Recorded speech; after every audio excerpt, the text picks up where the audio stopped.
Community land trusts grew out of the civil rights movement in the U.S. The first community land trust was established 50 years ago, led by Slater King, cousin of Dr. Martin Luther King Jr. Douglas Community Land Trust builds on this legacy, the spirit of Frederick Douglass, and the work of more than 250 community land trusts in different regions throughout the country. Racial and economic justice center our mission. Douglas Community Land Trust is a membership organization. We invite you to join.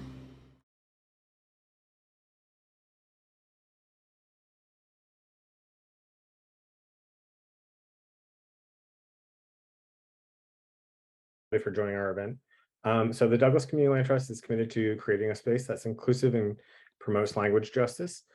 And to this end, we'd like to encourage people to speak in your native languages. We are providing interpretation in English and Spanish during today's event. So that means if someone speaks in Spanish, we will interpret in English and vice versa. At this time, we encourage all of you to turn your attention to the bottom of your Zoom screen if you haven't already, where you'll find a global icon labeled interpretation. Please click this now if you haven't already to select your language of preference. There's an option to mute original speaker's audio so you only hear the interpreter if that's what you prefer. There is options on the mobile device under the, the 3 dots labeled more. You can touch them to open up a menu where you'll find language interpretation, select your language, and then select done. And you can mute the language there as well. So thank you again, everybody, for coming. We are going to have a presentation by a couple experts in the field of energy efficiency. Just as an outline, we're going to take questions and answers primarily through the Q&A box. So if you're able to put questions in there, we'll monitor them, and then I will touch base with the presenters if it looks like it is something that we can answer right away as we go along. Otherwise, we'll save them to the end, and we'll open up Q&A in the last about 20 minutes of today's presentation. We're going to try and keep this to a tight 90 minutes and wrap up at 7 p.m. sharp. And with that housekeeping out of the way, I want to hand it over to I'm so sorry, Adam, just a moment. We're having a momentary difficulty to get our recording underway. We want to make sure that we're recording this in Spanish. So if we can just make sure that is great. Yes. So as Ginger mentions, we will be posting this online in its entirety along with the presentation in a PDF. So we will have video with audio in both English and Spanish. Up hopefully a little bit after the conclusion of this presentation. Ginger, let me know when we're ready to turn it over to Sylvia for our official welcome. Yeah, we're still working it out. Sorry, folks. Thank you for your patience. In the meantime, if people want to put into the Q&A box what you think 1 kilowatt hour of energy can power. What does 1 kilowatt of energy power for how long?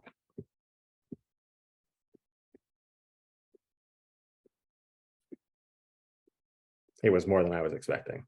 Also less somehow.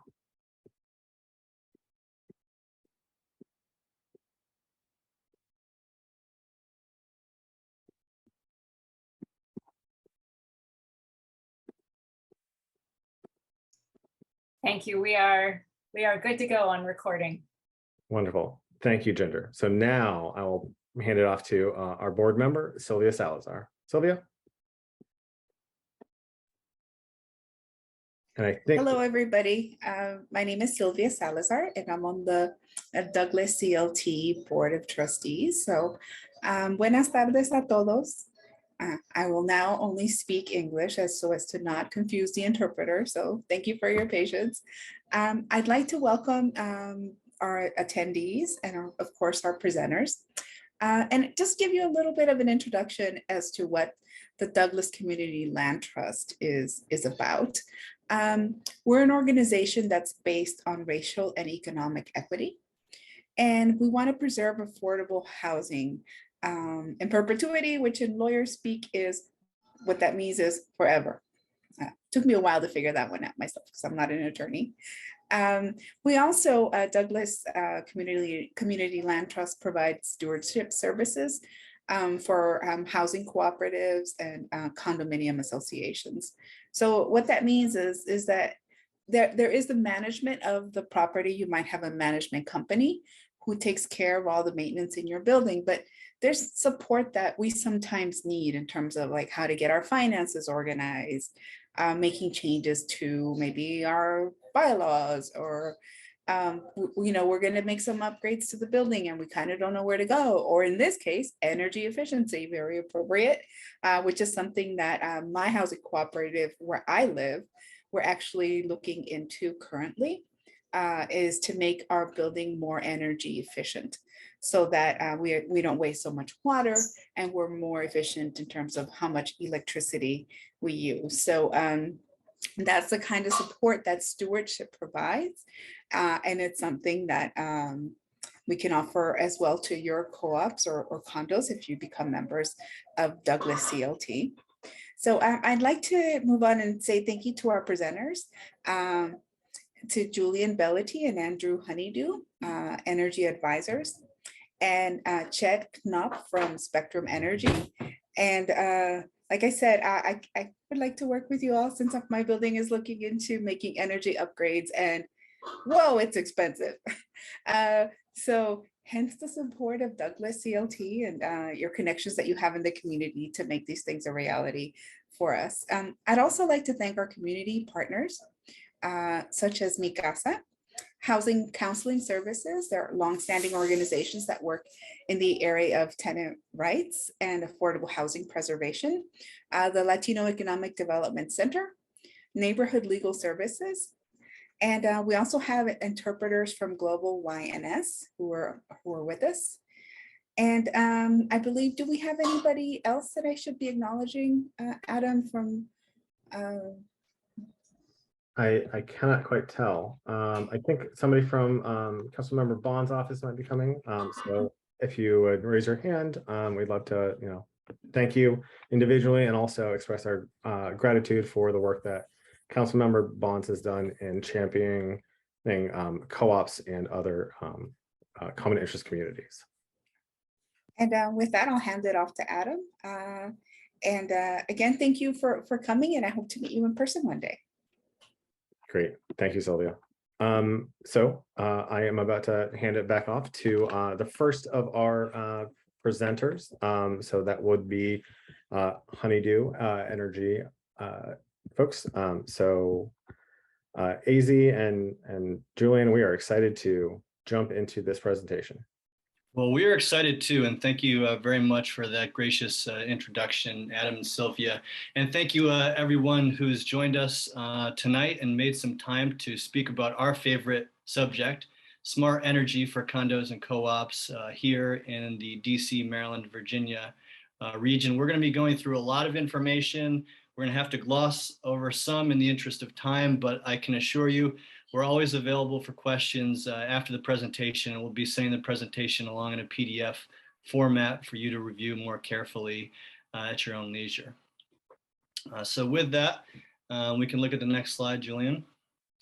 So this is a broad overview of what we're going to be covering tonight. We're going to talk about the 3 primary ways to save money on energy, what type of buildings are good for solar, what type of ways that the solar arrays can interconnect with the PEPCO grid, how you can finance those solar projects, how you can mount those solar projects to your building. And then we're going to be talking about the new program that DC introduced a few years ago called the Building Energy Performance Standards. All right, so the 3 ways to save money on energy, this should be pretty easy to grasp. The first way is you can pay less for the energy that you use, and we can pay less through the competitive procurement process on both electric and natural gas. The second way is you can generate your own energy, and that's going to be primarily through solar energy in the district. And then the third way is to use less energy, And that's going to be through energy efficiency measures and also adopting a culture of conservation in your co-op or condo association. So step one, paying less for energy. This is locking in a low supply rate. So here in DC, you can choose who supplies or generates your energy. You can't choose who distributes your energy. That's going to be PEPCO. They have a monopoly over that. So when you look at your PEPCO bill, you're going to see the bill is divided into two sections: generation and distribution. It's going to be the same way on your natural gas side. So a lot of people don't realize that you can choose a lower cost supplier for your generation side, but this can be challenging to do that shopping around. So that's one thing that Honeydew can do, is we have a relationship with many different suppliers that are shown on the following slide. Yep, there they are. So these are all the different suppliers that can supply your building. We can go out and do the shopping for you and determine which supplier can give you the best offer on your electric or gas rate. This slide, let's see. So this is an example of when we went shopping. We found that this client had a current rate of 10 cents per kilowatt hour, and they used 428,000 kilowatt hours. We went out shopping, the three top providers came back, and we saw that one of the providers could offer 8.1 cents. I know it doesn't sound a lot when it's only, about 2 cent difference, but when you multiply it by all those kilowatt hours, you can see that they were able to reduce their operating budget by $45,000 a year, which was a very sizable amount. And the other great thing about this service is there's nothing to install, there's nothing to purchase. You're simply changing one of the line items on your PEPCO bill or your Washington gas bill.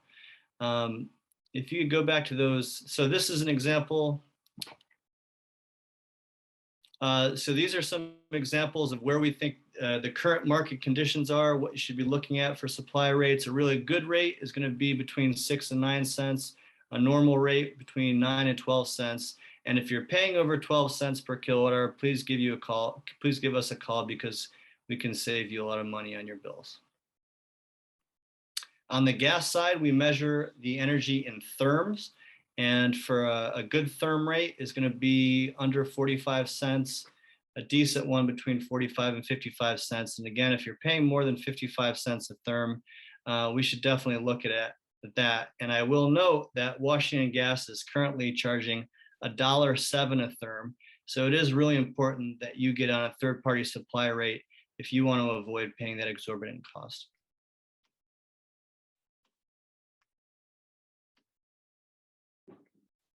And then the next section, we're going to be talking about generating your own energy. So there are several ways to generate your own energy. You could do it through a compact wind turbine. You could do it through geothermal. But unfortunately, those things don't work very well in DC because of various reasons. But what does work very well is solar, where we have some of the best incentives in the country and perhaps even the world. These are some examples of rooftops. On the left, you see rooftops that are very good for solar. There's a lot of empty space.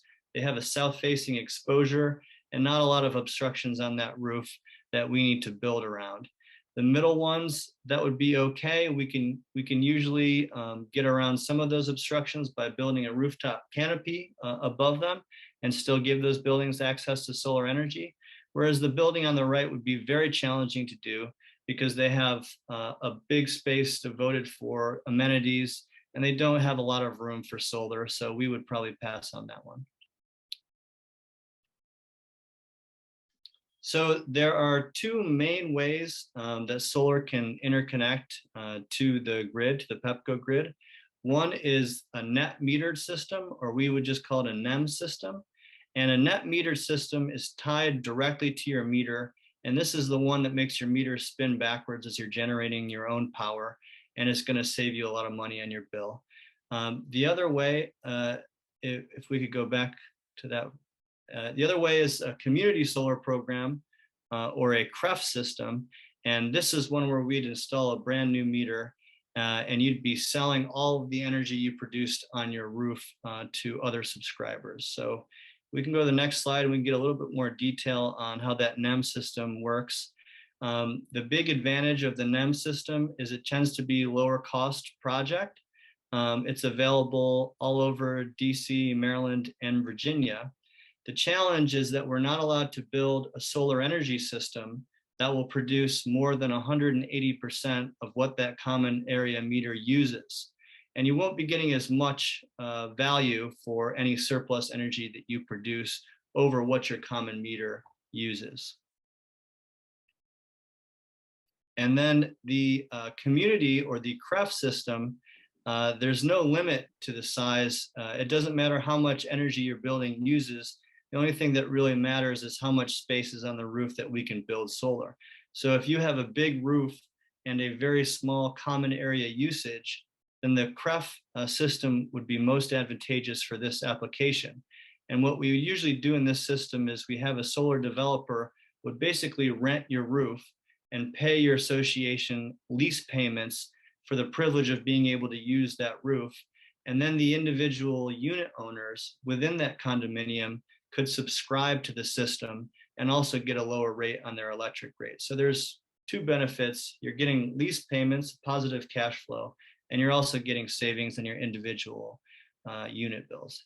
And unfortunately, this is only available in DC and Maryland, not available in Virginia. And there are additional costs associated with this system.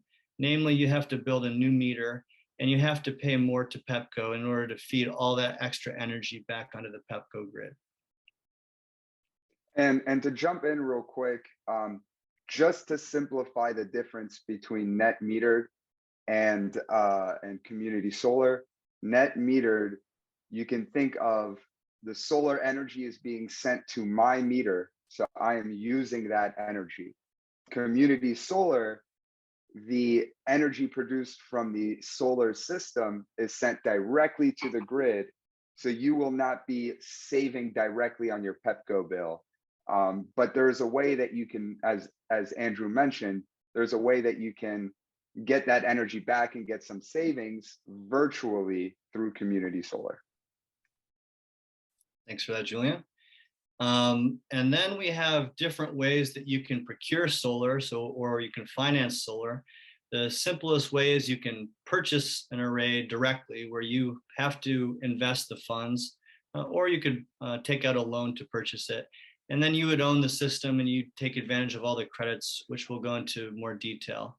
The second way, which is the way that we recommend for most of our condo and co-op clients, is called a PPA, which is a power purchase agreement. And a PPA is where the solar developer owns the system and they sell you all the energy at a discount rate. And this is advantageous because you don't need to have a tax liability to take advantage of the economics here. And the final way is something that I alluded to earlier, which is a roof lease, which is when the solar developer, they would still own the system and they would just pay you a rent to be able to use your roof. So we have an example. We're going to be looking at the same system, but it's going to be financed in different ways. And we're just going to look at how the economics would differ. But the basic stats of the system are that it's a 10,000 square foot roof. It can hold 260 panels, which is about 100 kilowatts of power for solar. That 100 kilowatts can generate 120,000 kilowatt hours each year on a normal year with a normal amount of sunshine. So if you were to purchase that system, you'd be able to, if your organization has a tax liability, you'd be getting a 26% refund on the cost of that system. You're also going to be generating SRECs, which are very valuable in DC. So this is when the DC energy suppliers would actually be paying you just because you're generating solar energy and paying you quite handsomely. It's also going to increase your property value as you've got equity in the system. The challenge, of course, is you have to pay for it. You have to maintain it yourself. You assume all risk if something goes wrong down the line, and these systems are meant to generate energy for 25 years. And of course, nonprofits, unfortunately, don't get the federal tax break. Oh, actually, just to add to that, if you are a condo or a co-op and you are not paying property taxes as the association as a whole, you can still take advantage of the tax credit by passing it down among the unit owners in the building. So splitting it up, right? So the association itself won't receive the tax credit, but it can be passed down to the rest of the unit owners. So the cost of a system can range anywhere from $250,000 to upwards of a $500,000. And this, of course, is going to vary greatly depending on how big your roof is. The value of the energy that that system would produce is about $12,000 a year. And you can see that this is actually lower than the DC SREC revenue would be. So you're actually making more money selling the SRECs in DC than you would be saving on energy. Now, this differs in Maryland, where the SREC value is much lower, and Virginia, we're even lower than that. Excuse me. Next slide. So the PPA, again, excuse me, guys. This is where the owner pays nothing up front. They don't have to pay for maintenance, and they enjoy a low predictable cost of energy. So usually you might be paying, 12, 13 cents to Pepco.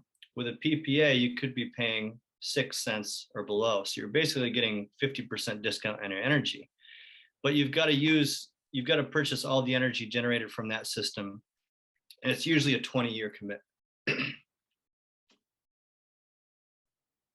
So again, usually we've seen examples, if it's big enough and if it's a nice roof that's easy to build on, this could be as low as 0 cents. You could be getting energy for free if you've got a nice big roof and you can use all that energy. But typically, we would look for usually about a 50% discount on what you would be paying to Pepco. So these are typically a flat rate. So you might have a contract where you're going to pay 6 cents per kilowatt hour for the next 20 years, regardless of what inflation does, or they might put on a fixed escalator. So that 6 cent per kilowatt hour rate would increase by 1 or 2% each year. And finally, there is the roof lease. This is pretty simple concept to understand. A solar developer would build, engineer, design, maintain a system, a solar energy system on your roof. You'd pay nothing for it. You wouldn't pay to maintain it. You wouldn't pay for insurance. They take care of all that. And they're basically operating a small generation system on your roof. And then they would pay you rent for the privilege of doing that. And this is typically going to be a 20-year commitment or longer. And because of the additional expenses of a CREF system, you generally wouldn't earn as much doing this type of system as you would be doing a PPA or owning the system outright. And sometimes there's the option to receive the lease payments or the rent payments to the association all up front instead of annually over 20 years. So you can use that money to replace your roof or replace equipment in your building or just save in your budget. All right, so this is an example of that same 100 kilowatt system. You might be earning $3,500 to $10,000 per year, and that's going to extend for the next 20 years.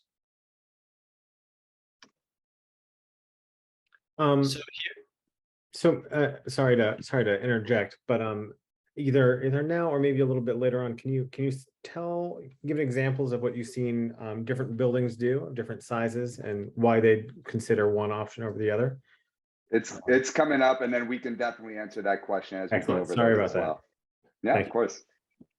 So there are different ways that you can mount an array to your roof. The most common on a flat roof is a ballasted system. So this is a system that isn't directly attached to your roof. It's weighted down with typically a cinder block or other heavier object. So this is nice because it's very low cost, and it also doesn't penetrate your roof, so you don't have to worry about losing your roof warranty. Most houses and sloped roofs use a direct attach, which is also very low cost, but you do have to be very careful about properly flashing that racking system to avoid having leaks. And then a system that we are very excited about, it's a new technology. The two bottom images show a rooftop solar canopy. And these are really cool because they do cost a little bit more, but they allow full access to do roof repairs and maintenance on your roof. And they also produce a little bit more energy per panel and keep it cooler underneath those panels. And almost most importantly, you can fit more panels on your roof because you're able to build over obstructions like the HVAC systems that we see in the lower right. And as AZ mentioned, it lowers the temperature of your roof, but it's essentially a roof on top of your roof, right? So you're extending the lifespan of your roof, right? Which reduces the maintenance costs and everything.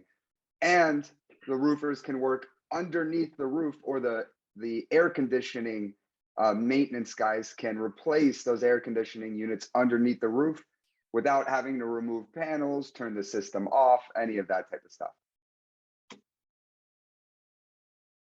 So here's a case study of a community solar system, or a CREF system.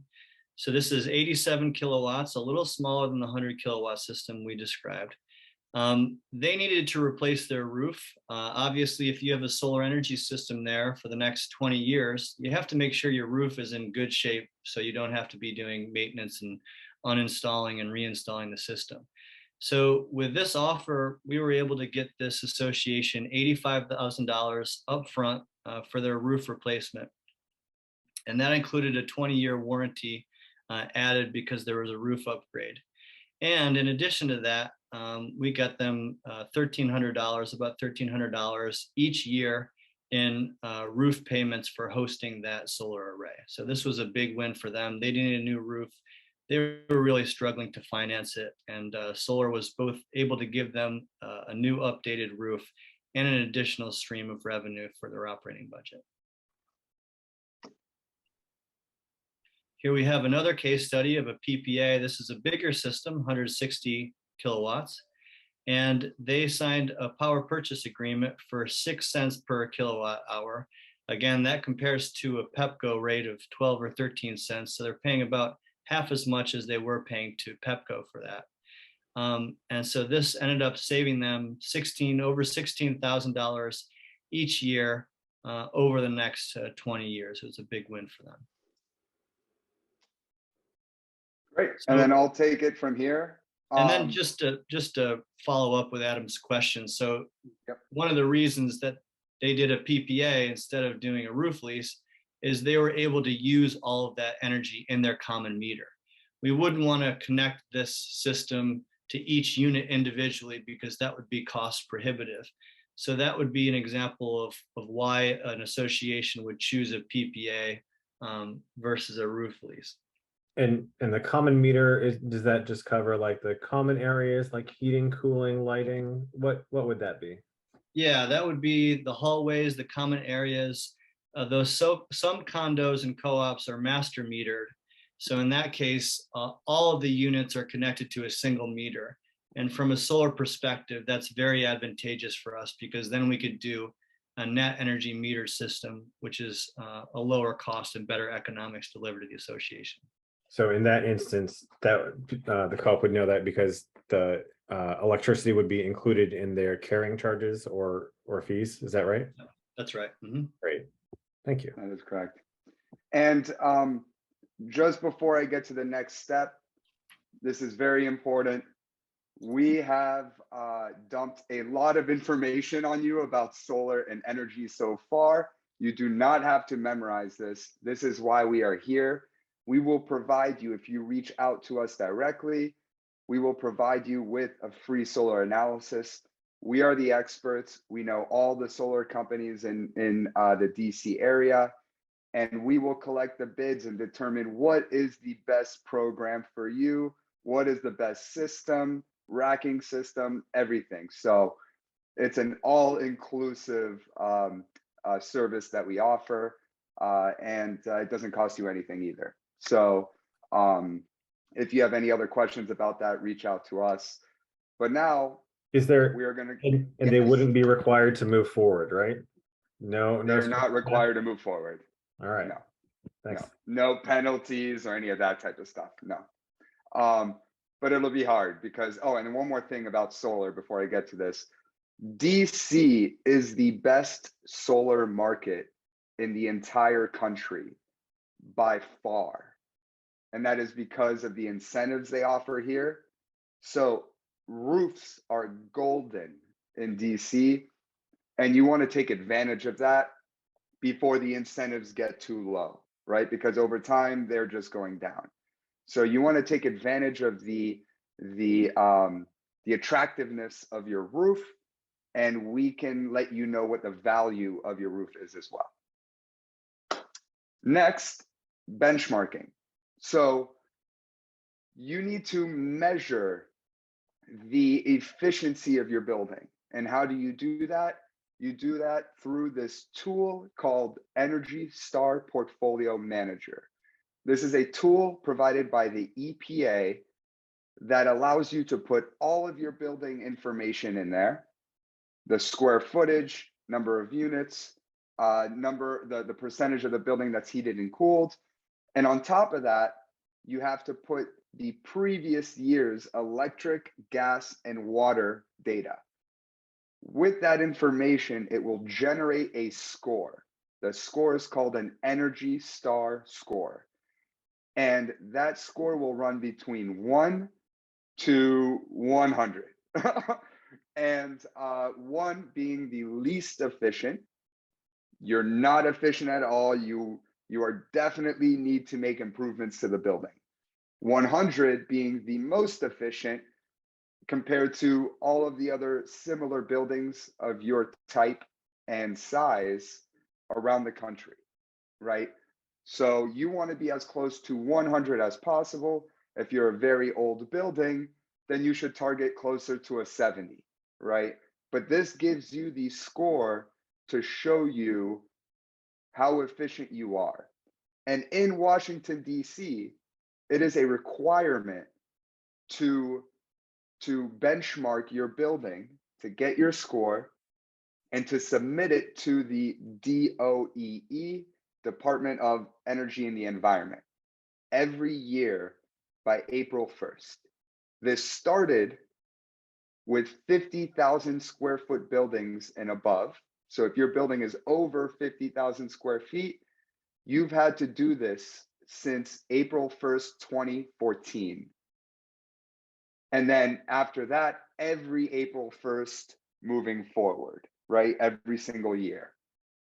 If you do not benchmark, and after you've received several notifications from DOEE, they will penalize you $100 per day if you're not even trying to benchmark, right? But if you show you're trying and you show that you've actually done it after a month of working with DOEE on showing how to do it and all that, then you won't get penalized. But $100 per day can add up if you haven't done that for a long time. And this is something that we can help with as well. Just reach out to us, and then we have special pricing for this group as well. Now, starting this year, April 1st, 2022, which just passed, every building above 25,000 square feet have been required to benchmark. And moving forward, by April 1st, 2025, which is coming up soon enough, every building above 10,000 square feet will need to benchmark. So this is a good time, even if you're below 25,000 square feet, to at least learn about benchmarking. We're not getting into the details here, but you can always reach out to us if you want to learn more, and then we can give you a quick little presentation. One important fact for those people who are on here that have buildings above 25,000 square feet, starting 2024, right? So that's in 2 years from now. every building will be required to hire an engineer, certified engineer, to verify the benchmarking data and make sure it is accurate. This will have to happen every 3 years after that. So 2024, 2027, 2030, so on and so forth. We are going to be vetting engineering firms and finding the best engineering firm that has the best price and the best quality of work, because it is very important that you do get as accurate of a benchmarking score as possible. And I will get to why next. So there's this new requirement, right? DC is just full of new regulations when it has to do with energy. This requirement right now only affects buildings 50,000 square feet and above, but by 2027, and I'll get to those dates in a little bit. Let me first explain what this is. So this is, again, called Building Energy Performance Standards, or BEPS for short. Now, this was added in the Clean Energy DC Omnibus Act of 2018 with a lot of other regulations, but it did not start until January 1st, 2021. And essentially, how you know if you are subject to this new requirement is to check your 2019 Energy Star score. And since everybody here is in a multifamily building, there is a target score for multifamily buildings of 66. So if your 2019 score is below 66, you are subject to this program. And if you're on this call, you really need to listen to the next steps, right? So once you understand that you are subject to BEPS, you have a 5-year compliance cycle to improve the efficiency, right? And there are a few ways to get there. One way is to reduce your energy, your electric and gas usage, all in the building, all the units combined, by 20%. So reduce that usage by 20%. The alternative, just get your Energy Star score to a 66 by that 5th year. Now, the dates on when this began for buildings, again, buildings above 50,000 square feet, so larger buildings, this started January 1st, 2021. And the first deadline you need to hit is by April 1st to choose which pathway you're going to use to comply. The next cycle in 2027, as soon as the first cycle ends, will include buildings above 25,000 square feet. So that's coming up, and it's good to know more about this.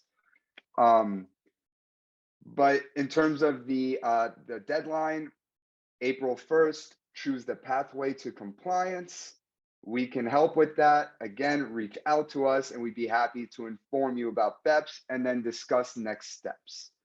I believe that is it for BEPS now, because we are short on time. Did not want to get too much into it. But at this time, I'm going to be turning it over to our partner, Spectrum Energy. And I believe Chet has his own presentation. So I'm going to stop sharing here. Is it not on that is that not on that slide, Julian? The one you have? Let me double If you want, you can check. keep it. Nope, it's not on Okay. here. No problem. I'll go ahead and share. Cool, perfect. All right.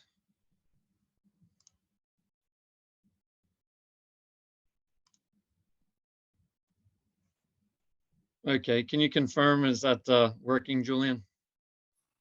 Looks I good to see me. it. Yep, Okay, all right. all good. All right, thanks everybody. Thanks for your time tonight. Just want to kind of go over a few things here, and hopefully, oops, now it wants to go out of the mode. Give you a little background. So I run a company called Spectrum Energy. We're energy engineers, and we provide consulting to business owners about ways to make their buildings more efficient.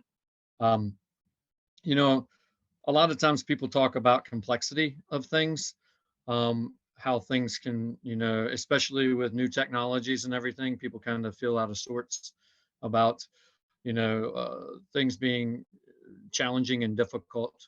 Um, you know, with energy efficiency, sometimes just think simple, right? There's easy measures. It's common for people, like I said, to feel overwhelmed. But at its core, simple approaches can provide huge results, especially in energy efficiency. You know, how can you save the most energy in a system or device? You know, think about, okay, um, why don't I just turn that off? Do I really need to run that device all day long? Or can I turn that device off like a light switch? If you're not home, why leave the lights on? Simple, easy, proven approach. You know, what's the most reliable method to turn off a device? Uh, you know, as much as I'd like to say I'm reliable at turning off light switches in my house, I know that I am not the best for that. But if I had a timer, it would do it repeatedly every day, always the same. So, you know, I like to have some timers in my house because it's an easy way. Or there's so many other devices, occupancy sensors, things of that nature. And then think of all equipment, lights, appliances in your building that run longer than needed, right? Um, can you shut down that stuff overnight? You know, something might be a printer, leaving a printer on. There's something that is known in the industry as a ghost load. And so even though it's plugged in and that device isn't running, it still draws electricity. So put a surge protector on your printer, turn your surge protector off, or get one that's connected to the that you can connect to the internet and turn it off remotely, maybe through your phone. There's a lot of creativity there and a lot of different technology out there for, again, a simple approach. Energy efficiency measures, you know, what are typical energy efficiency measures? We see all sorts of stuff because we go from the most complicated buildings to the simplest.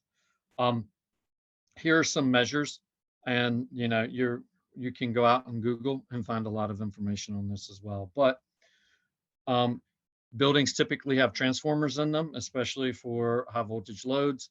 You know, higher efficient transformers are options. Plug loads, optimizing, minimizing, and estimating accurately. So plug loads are something like plugging in the printer, right? Plugging in a refrigerator, plugging in your computer. If you get a smart strip on your computer or set your computer into sleep mode after 6 o'clock because you go home. Why it's so expensive in other places. I call that other place and it's a bit more cheaper. Okay. So I don't know which one. So I think, Diana, do you think you can, I think we went off mute just a little bit. That they usually do. Sylvia, I think, yeah, there we go. Thank you. So other things are lighting upgrades, lighting controls. A lot of people, I'm sure, are aware of LED lights, occupancy sensors on those, daylighting sensors. So all of those different lighting controls and the light replacement themselves are great measures. As crazy as it may seem, you know, with energy efficiency and energy efficiency being around for so long and as cost effective as LED lights are, I walk in, I would say 60 to 70% of all buildings I walk in all have old lighting. They're not fully converted to LED lights. And you can't even, I don't even know if you can buy incandescent lights at the store anymore. It's primarily 100% LED, some compact fluorescent, but those are even getting off the shelves really quickly. Load shedding is another thing, you know, hey, what can we shift around at different times of the day? Sub-metering of equipment in buildings. Sub-metering can be important in buildings to find out exactly how much one device is consuming of your total energy in your building. So those are good. Regenerative elevators. I'm sure everybody knows about like Tesla and electric cars.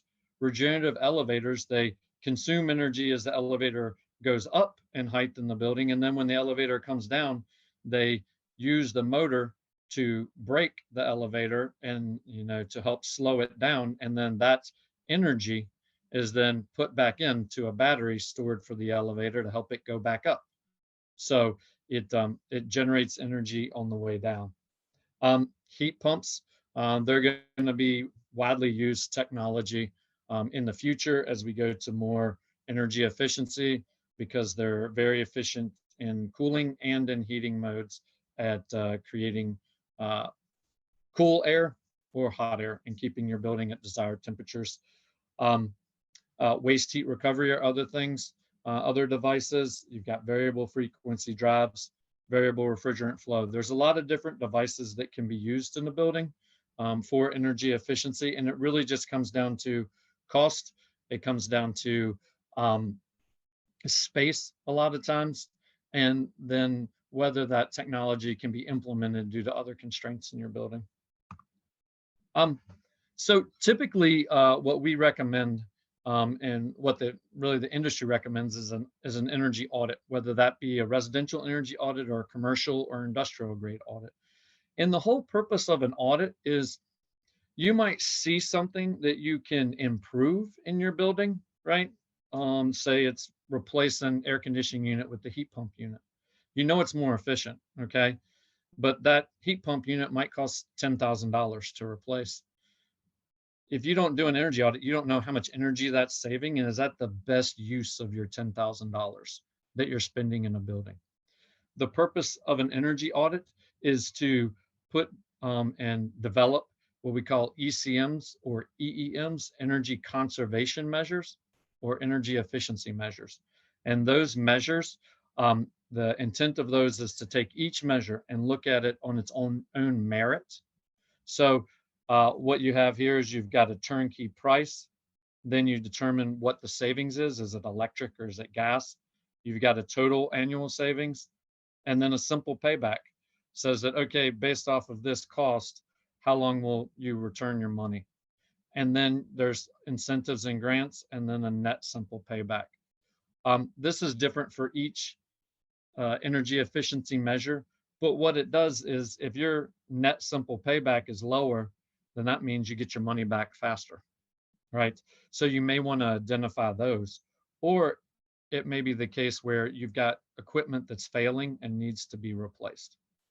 So not every energy audit is the same. You need to get answers to your questions that you have in your building. So here, the way that we do it is we have capital improvements, meaning larger cost replacement, and then we've got low cost, no cost. And these, see, the simple payback is a lot shorter because you're making minor changes to your building in most cases. Some of these are, chilled water reset is actually a control change to the building automation system. I won't go into that. You might have that in your building or you may not. Co-ops, we've seen them a lot of different ways, to have a central plant system or individual units that are on individual meters. Again, the other thing that the energy audit should do is the energy audit should also tell you, hey, when BEPS becomes a requirement for your building, or if it is now, you want to look at your energy conservation measures. You want to understand what percentage of savings you're getting. You want to understand what your current Energy Star score, and then what the score will be after that improvement. And that allows you, and then the estimated improvement, right, for each measure. So if you are at a 50, and as Julian said before, if you're a condo, you need to be at 66, then now you know you need 16 points. Well, you could either use measure 1 and 2 and measure 6 here. You could use any combination of these, right? You need to get to that magic 16 number. So this allows you to pick and choose what you feel best.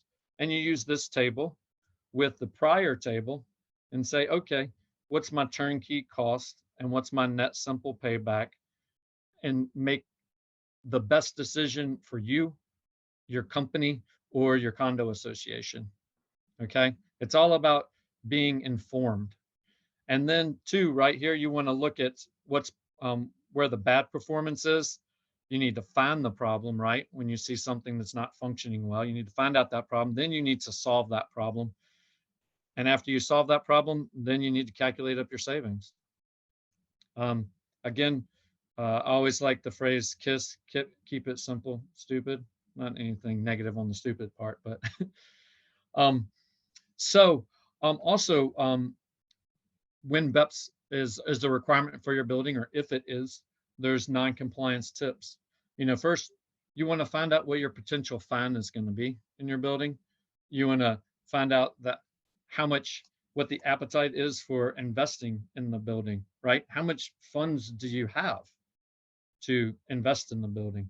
And then you want to focus on common spaces and central equipment first, because they usually provide incentives and they usually have the largest impact in a building. And then you look at building controls. If you have controls in buildings, something as simple as, instead of having a wall stat that's not programmable in your unit, get a programmable or a smart thermostat. That way you can schedule it based off of your normal routines. And when you're not in your unit, it can, instead of maintaining 75 degrees in the summer, you can bump it up to 80 when you're not in the unit. And then when you get home, it drops it back down to 75. Again, not a complicated approach, a simple, easy, achievable approach. And then improving, again, also think about it as, when you're doing these upgrades and these improvements, you're also improving and increasing the value of your property, right? So it's not just you get that energy savings or you get that compliance, but the asset that you own, your home, is valued more, right? If you're going to buy a home and you see that the air conditioning unit is 30 years old, the first thing you're going to think is, how much money do I have to spend after I buy this house to buy a new air conditioning unit? If you buy a home or looking at a home that has an air conditioning unit that's a year or two old, then you're thinking, great, I don't have to buy that for another 15, 20 years. So that's the point to make with that. And then there are programs out there, okay? And these programs are programs that are very dependent on the project that you're doing, the type of upgrades that you're doing, the type of buildings that you have, your tax liability, whether you have any. So that's another thing that my company, we work with Honeydew on projects as well, to identify these opportunities. So there's federal tax deductions, bonus depreciation that you can do right off, which lowers your tax rates or your taxable income. There are incentives through state grants, local taxes or local tax abatement, utility incentives. And then there's also loans. There's commercial PACE. There are green bank loans, both of those available in DC. There's even, I don't know when it will come around, but there's residential PACE loans that will likely come around. So there's other opportunities to purchase those. And sometimes taking a loan makes the most sense, because the loan can spread out that cost through a longer period, and you can use the energy savings to pay the loan each month. So then what you're actually seeing is no additional costs, no upfront costs. The upfront cost is built into the loan, and then the loan costs, say, $3,000 a month, and you're saving $3,000 or $4,000 a month in energy. You can be in a situation, and we've done that for clients. So each project is unique. Programs are very unique, but there are programs out there, and you should definitely find out about those programs to make your improvements more cost effective for you. And I think that's real quick, I actually wanted to add on to that slide. And this is a program that that Chet and Spectrum are a part of as well, through the DC SEU, for those who are familiar with the organization in DC. So there's this program called the Retrofit Accelerator Program. where if you are subject to BEPS, and according to Chet, they're looking for more qualified buildings for this program, but they will subsidize your energy audit, right? Which you would do through Spectrum Energy, for example, who again is part of the program. And then they will also subsidize your energy improvements. So they have the money, they need applicants. And if you think that your building is above 50,000 square feet or close enough, right, for us to double check, then reach out to us and we'd be happy to go over that. Julian, what does 50,000 square feet look like? How many units and of what size? Well, if you're thinking of, yeah, if you're thinking please, about, DC units, you would guess that the average unit is probably what, 600 to 800 square foot per unit, maybe 1,000. So if it's 1,000 square foot per unit, 50 units, 50,000 square feet.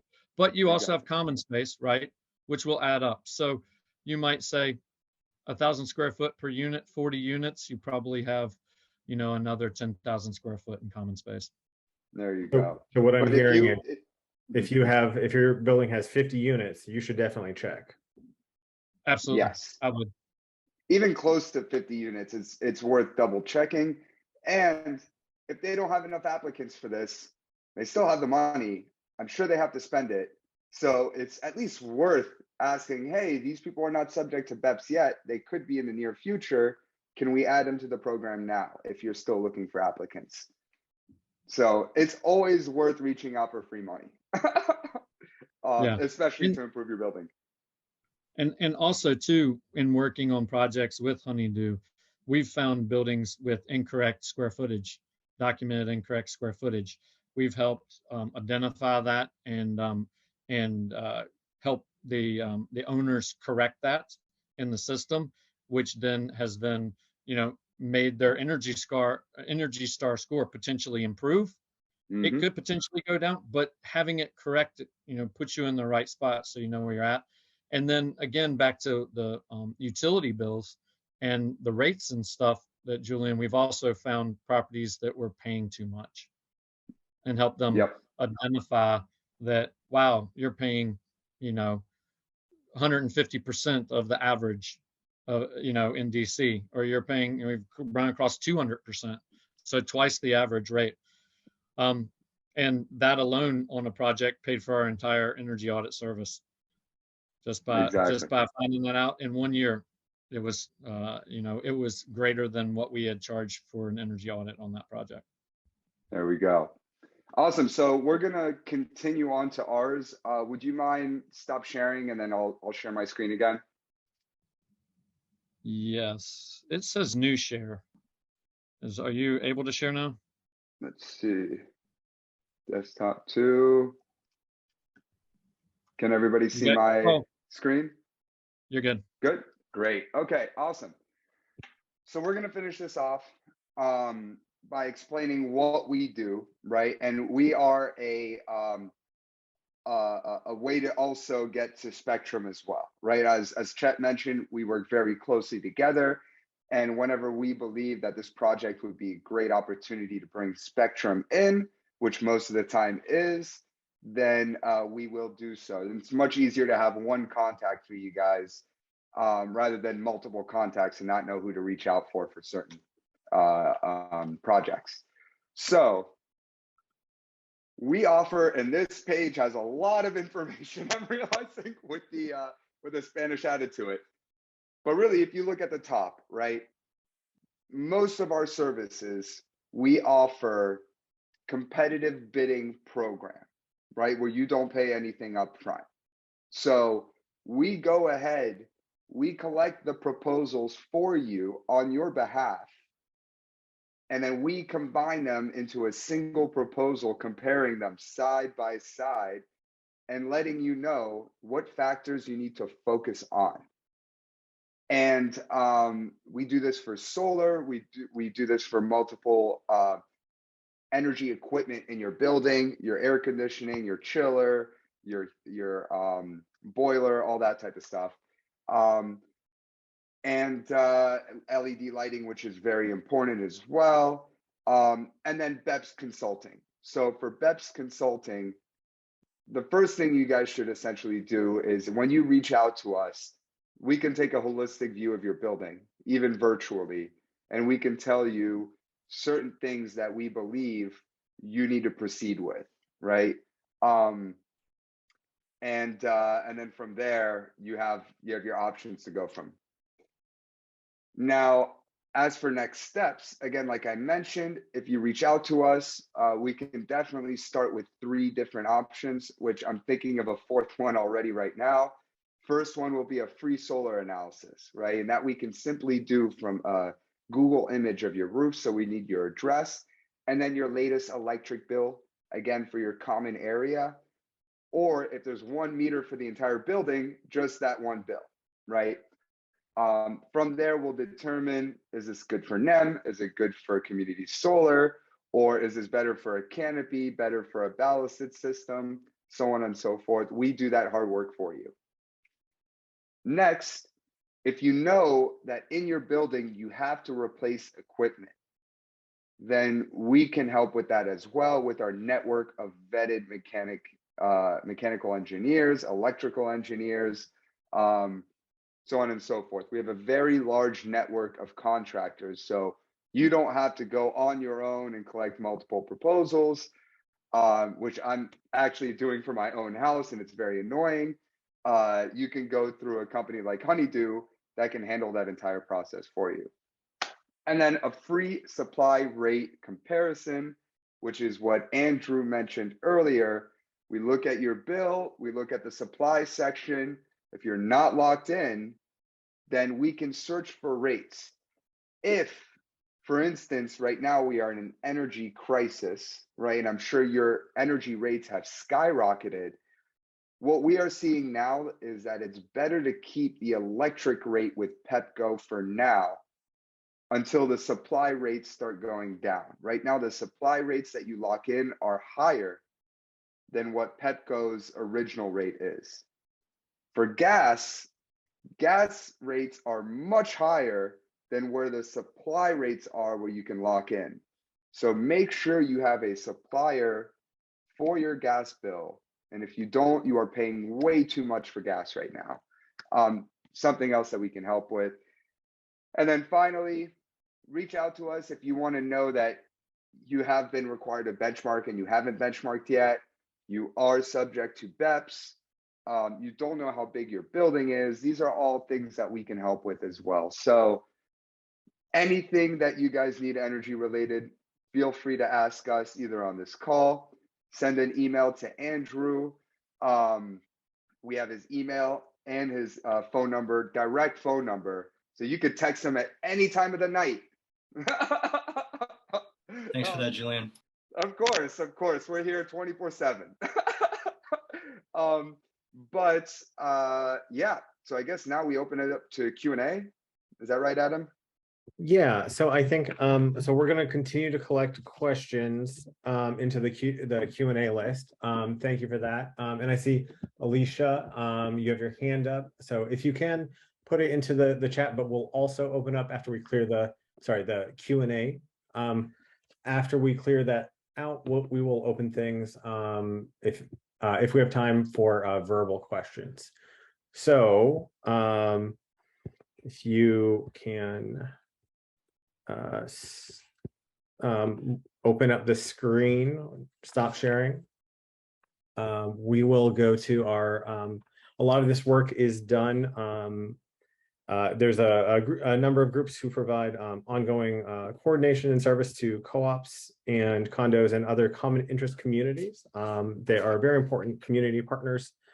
We thank the DC government for providing funds and grants so that these organizations, including our own, can provide these services to common interest communities largely free of cost. So to highlight some of our folks as we get the questions in the Q&A, we're going to lead off with our friends at Casa. So if you guys want to say a short highlight, we would love it. Thank you, everyone. Good afternoon. Thank you for having us, Adam. Good to see you again. I pretty much enjoyed the presentation. Thank you guys for your insights. I'm hoping that the audience will receive it well and take it with them home and see how this changes their outlook on things. Thank you, Adam, again, for having Mi Casa just come in for a couple of minutes and talk about the work that we do. As Adam mentioned, Mi Casa is a community partner with the CLT in creating programming that empowers the communities we serve. We try to serve, at least in our day-to-day work. And some of those programs happen to be the tenant purchase training, which we are out as a resource for the community and buildings that are interested in converting into co-ops. And so we educate them about that and we provide that service, and also technical assistance once they, decide to move forward with that movement and become a co-op. Other things that we do is that ongoing development of the knowledge on how to manage their own new acquired property as a community. So we have technical assistance for that, so they can ultimately become independent and steer the wheel of their own ship.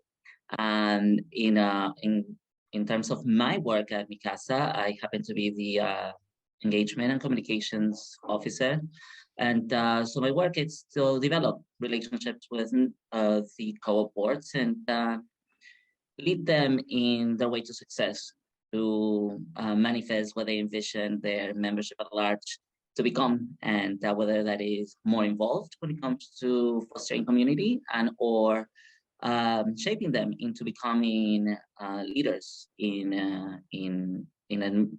supervising, running their respective limited equity co-op. And for that, Mi Casa has what is coined as the Mi Casa Leadership Academy, and those are trainings that we offer throughout the year and create access to everybody who might be interested, and just learn about what tools are available to you through us, and as well as our friends at the CLT, and be better co-creators of supporting affordable housing that, through the extraordinary times that we're living in, it's become more and more an important issue. So that we're here for you guys. The last thing I wanted to say was that there's opportunities for you guys to volunteer if you choose to learn more about Mi Casa. And I would invite you to email us at info@micasa-inc.org for more information. And you can also email engagement, and that will go to me, one of my colleagues, and we can definitely set a time and introduce you to more of the resources that we have to offer. I invite you to also visit our website at micasa.inc.org, and you'll have an invitation there to join our newsletter, and that's a good way to not only learn about the programming that we are spearheading, but also our community partners, including the TLT. We're glad to support the laying out of this, the visibility of this programming, and then we will continue doing that moving forward. And then also you'll learn ways to become involved there, whether it is a volunteer or donating some of your time, talent, or treasure. So I look forward to hearing from you. And thank you, Adam, and thank you, everyone. Yep. Thank you, Henry and Will. We are Mi Casa, and we partner with them as in their capacity as developers. So we are glad to partner with them in multiple ways. We're also very thankful to have LEDC on with us. So Gustavo. Hello, everyone. Thank you, Adam, and thank you for having us here. And we're glad to be part of this some sort of coalition that is happening. I work for the Latino Economic Development Center, and we are a nonprofit that operates in the larger DMV area. A small office in Virginia and a small office in Maryland, mainly in Montgomery County, but our main operations usually occur in Washington, D.C. We offer free services to the community, and we're divided in three larger departments: the housing department, small business and lending. In the housing department, which is the department I work for, and more specifically, I work for the tenant organizing department. We support tenants that want to exercise mainly their TOPA rights. That's how one organizing center that we use to build community and tenant power. And so we are involved in the earlier stages when tenants are talking about what they're going to do about their building when their building goes for sale. And so a lot of what we do is provide information about tenant rights and options they have. And of course, co-op options are always one of the main options that we tend to emphasize, though we are limited by how much we can advocate for that explicitly. But it's always something that we have conversations, and we notice that a lot of tenants are gaining a lot of interest in that. So we also have a tenant services department that help with rental assistance and benefit and applications and those processes, and then house and counseling services that support mainly first-time home buyers. Of course, you can reach us, but the numbers listed on your screen, but I can say them. The tenant organizing and co-op support team phone number is 202-540-7439. Our general DC office line is 202-588-5102.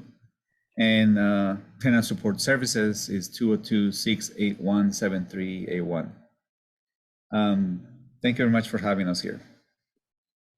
Great, thank you. And now our friends at HCS. I think that's Ronald. I had to unmute myself. Hi. Yes, my name is Ronald Clarkson, and I'm with Housing Counseling Services. And I do want to express my appreciation to Douglas for inviting us to be a part of this. Much like our colleagues that just came before me at LADCME Casa, we do some of the same things in terms of reaching out to the community to work with tenants that are trying to protect their rights to purchase, preparing condo associations and managing their associations, and working with individuals and helping to buy or rent in some cases their particular units. And we try to prepare people to make sure they're successful in their endeavors in renting or buying. And we want to make sure that the associations are successful as well, so that we have a healthy community with vibrant housing. We do a myriad of services. I won't go into each one in the interest of time, but I will focus on our contact information. You can reach us on our website at housingetc.org, also by email at info@housingetc.org, and then by telephone at 202-667-7706. And I will say that all of our services are provided both in English and Spanish. Thank you. Excellent. Thank you, Ronald, for clear and concise highlight. So unfortunately, our folks from Neighborhood Legal Services Program are not able to be here. NLSP and in coordination with University Legal Services provide ongoing technical assistance, especially around legal representation for co-ops. So this is quite rare, as the number of clinics have diminished, but they are, as far as I'm aware, they are still taking clients, and so you should reach out to them. All of this information will be circulated along with the presentations in both English and Spanish. So look for this info later on. And then finally, we will highlight some of the, I want to get to the Q&A, and we'll come back to this in a second, but we have some upcoming events. We will be doing a basics of home maintenance. So for everybody who lives in a home, how to take care of it. Your home is a machine for living, and we want to learn how to take care of that machine. September 15th, we're going to have a session with the Office of the Attorney General on the public integrity. September 28th is on the riveting topic of insurance, but really how to use it, why it's important, and things like that. This is from the experts and lawyers at Covington and Burlington. So I will turn it back over to our presenters to answer questions for the next, let's say, 8 minutes. And I see that you all have been busy answering things by text in the chat. So let me know if you guys can highlight some of these in case folks can't see, the Q&A or like particularly important points that you wanna know.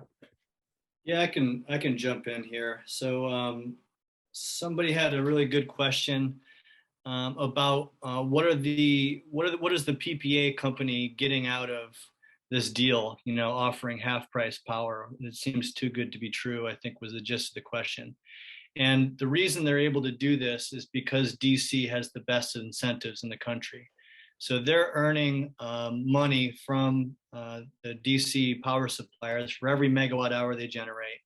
Plus they get 26% tax credit from the federal government. Plus the federal government allows them to depreciate that asset on an accelerated basis. So a lot of times these solar PPA providers will work with outside investors who have a tax appetite, and they're able to offset and basically take those benefits that can't be used by the condos and co-ops and find somebody who can use them, and then have some additional benefit that they can still pass on to the co-ops for giving them the privilege of using their roof. We had another good question about what counts as a single building or a single property from either a benchmarking or a BEPS perspective. So a lot of people, a lot of co-ops are organized with a bunch of different buildings that are all part of the co-op. And in general, the rule of thumb is if those buildings are detached and separately metered, then those will count as separate buildings. And you don't have to add up all the square footage of that to count, towards the BEPS program, which is certainly advantageous. If you don't have to be subject to the BEPS program, you definitely should take advantage of not being subject, because then you don't have to worry about the penalties associated with that program.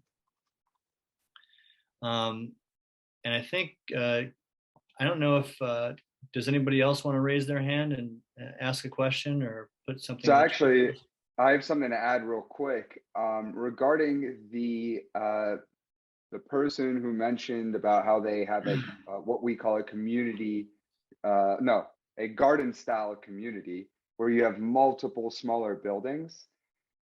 So for those properties, and this is kind of going away from the BEPS and benchmarking, we've seen some really great offers for community solar projects where, because most likely each common area meter on all these little buildings are only covering the lights inside the common areas or maybe a few lights outside, their usage is very low. However, you can install a community solar system on these roofs and then provide income or revenue through lease payments to the association annually over 20 years, or all up front to help cover for roof repairs, for example. Andrew, did you mention the question regarding the roof cost? If the roof actually costs, okay, so this is pretty important as well. So when installing a solar array on your roof, right, especially a ballasted system, you want to make sure you have a 20-year warranty on your roof and that your roof is going to be fine over the same contract term of the solar contract. You don't have to completely replace your roof. It can be very expensive to completely replace your roof. There are roofers out there who will make those necessary repairs or just recover your roof with one layer if it already hasn't been recovered before. It costs significantly less. And with the money you can receive up front from these solar projects, you can also receive money up front through a PPA as well. And I can explain that if you guys contact us directly. I don't want to get into that now. But you can use that upfront money to cover those repairs. You get the 20-year warranty on your roof. It's pretty much new. You put the solar panels on there and you didn't pay a penny. So even if you have a garden style complex, multiple little buildings, or one large building, we can make this happen. You just have to make sure that you have enough space on your roof, and that's what we can analyze for free. We got a couple new questions coming in there too. How old does the roof have to be to qualify for the solar panel? Great question. So if you put a canopy on your roof, it could be whatever age. The canopy is installed elevated above the roof. It can be anywhere between a foot off the roof up to 12, 13 feet off the roof, right? And this allows the roofer to come by anytime after it's been installed to repair the roof underneath. But typically, it's still a good idea to repair the roof, get a 20-year warranty. And a lot of the times you can do this for as low as $20,000, $30,000, which if you're putting a solar array on the roof that is a good size, then you can cover that through the money you're getting from the solar company. Hopefully that answers that question. And for buildings that are looking to refinance in the future, if you have loans that are coming up, it is very worthwhile to look into this now, so you know, one, what kind of sources of funds you have, right? Maybe Julian and AZ can hook you all up with some good opportunities and you save a bunch of money and take less money out, or you wrap that up into a bigger loan and pay for all these energy efficiencies all at once. So I see another, and thanks for that, Adam. I see another great question. So when you install solar on the roof, all of a sudden you deal with leaks, right? If you had a ballasted system way down on your roof with cinder blocks, then you may have to pay, unless you negotiated in advance, right? And you had a lot of leverage to negotiate, but you may have to pay to remove and reinstall the panels. That is why we push for canopies most of the time in DC, so that you never have to remove the panels. They'll still continue running. You're continuing to save. You don't pay to remove them. And the roofer can work underneath. And the roofer is blessed with shade as well. So, and on top of that, again, like we mentioned before, the canopy shades your roof, lowers the temperature of the membrane, prevents it from weatherization, and allows it to extend its lifespan as well, and all the equipment underneath. So these canopies have been a blessing in disguise. We've met the company that installs these and manufactures them about 2.5 years ago. And since then, I would say 80% of our projects are canopies now, because it's just such a great product. And the incentives in DC allow it to be a feasible project as well. And I think we have time for maybe one or two final questions. Jay Zedler has a good question. Who determines whether your roof is structurally strong enough to hold the weight of the panels and the ballast to keep the panels from blowing away? Great question. Every single array that's installed in DC needs to be stamped by a structural licensed engineer. And they all have to be rated for wind speeds of 120 miles per hour, which I think is like a Category 2 hurricane. And then, are the solar panels physically attached to the roof? They can be, but in the case of a ballast system, they are not physically attached. They're just weighted down. But with the direct attach and with the canopy, they're actually going to be attached right to the structure of the building itself, not just the roof. And they'll also be flashed, and that flashing will be warranted as well by the roofer. So whoever's replacing your roof, when you're installing a canopy, you want to make sure that same roofer is warranting the flashing around those penetrations in your roof. So the whole thing is warranted. We can show you some pictures. There are some pictures of the canopy in the presentation, but it's important that the panels go on top of the canopy. They don't go underneath the canopy. Otherwise, they wouldn't get any sunlight. Is there any charge if you have to repair the roof? This all depends. If you have an attractive potential solar array on your roof, then we can push for money up front and see how much we can cover. If you have a smaller building, typically there's less money. I would say maybe around $20,000-$30,000. We could see if a roofer is able to make repairs to at least get a 15-year warranty, or sometimes it needs a full replacement and you may have to pay for that. But we can always help find loans to help cover that. And what is a canopy? We will, if you reach out to us, we have a ton of videos where we recorded all the different canopies in DC, and then you'll be able to see it there, or we can set up a site visit. I think that's right on. If there are still questions, it sounds like you should reach out to Julian and AZ and Chet to follow up and have these discussions in more detail.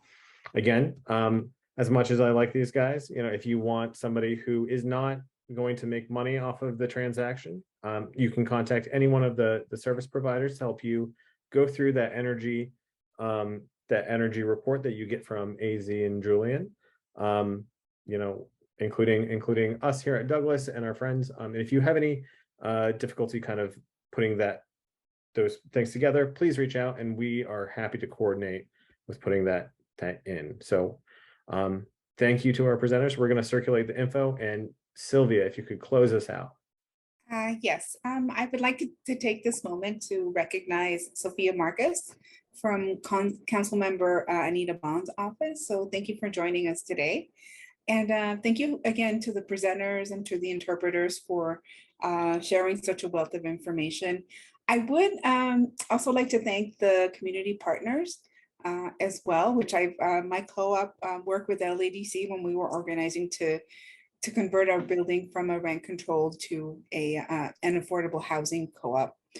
So I wanted to also mention some upcoming condo and co-op training series that we have in late August. We're going to be doing basic home maintenance.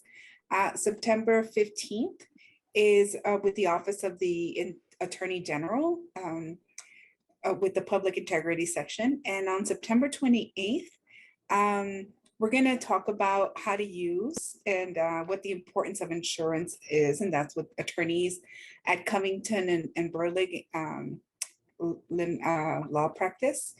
And for condos and co-ops that are looking to fill units, just like my co-op is as well, just to help with advertising units through the DC affordablehousingsearch.org website. And so, Douglas CLT is a membership organization, and we have a democratically elected board, and you can join through our website. I think Adam will put the link in the chat. And if you have any questions or you want to attend any, prospective member orientations, those happen on the first Wednesdays of the month. So feel free to register on our website. So with that, I will close out the meeting. And again, thank you so much for coming today. And I know there's more conversations to be had. And I, for one, know that I have a lot of questions on behalf of my housing cooperative. So thank you again. Excellent. Thank you, everybody. Apologies for we like to keep this tight, but I thought we had a very good discussion, and enjoy the rest of your afternoon. Thank you, everyone. Thank you. Thank you, everyone. Thanks, presentation team. Y'all were great. You're welcome. Take care. Have a good one. Thank you.